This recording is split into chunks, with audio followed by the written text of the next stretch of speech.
या कबीरू या अज़ीमु या मालिकुल मुल्क ज़ुल जलाली वल इकराम अल्लाहुम्मा सल्ली अला मुहम्मद। या बारी ताला सब मुसलमान बच्चों को बल्कि बड़ों को भी, चाहे वो शादीशुदा हैं गैर शादीशुदा हैं, तमाम बुज़ुर्गों की इज़्ज़त करना सिखा दें, अदब और एहतराम सिखा दें। घरों में, ख़ानदानों में, बल्कि मोहल्लों में भी, आस-पास रोड पर भी कोई बुज़ुर्ग हो तो उसका ख़्याल किया करें।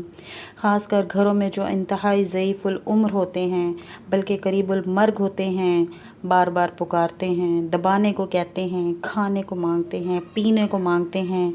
या अल्लाह सब घर वालों को, ख़ास तौर पर बच्चों को तौफ़ीक दें, बुज़ुर्गों का ख़्याल किया करें, भाग भाग के उनके पास जाया करें, दुआएं लिया करें, खिदमत किया करें, सलाम किया करें, कुछ देर उनके सामने तो बैठ जाया करें, वक्त बिताया करें।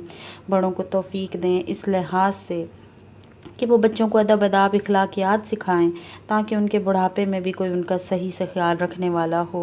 बुज़ुर्गों की आवाज़ सुनकर छुपने छुपाने, सुनी अनसुनी करने या एक दूसरे पर न डाला करें, बल्कि तोड़ तोड़ कर उनके पास जाया करें। अल्लाह हम सबको हिम्मत और हिकमत अता करें, ज़िंदगी में आसानियाँ अता करें।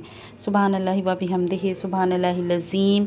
अल्लाहुम्मा सल्ली अला मुहम्मद। रब्बना तक़ब्बल मिन्ना इन्नका अंतस समीउल अलीम व तुब अलैना इन्नका अंतत तव्वाबुर रहीम। आमीन सुम्मा आमीन या रब्बिल आलमीन।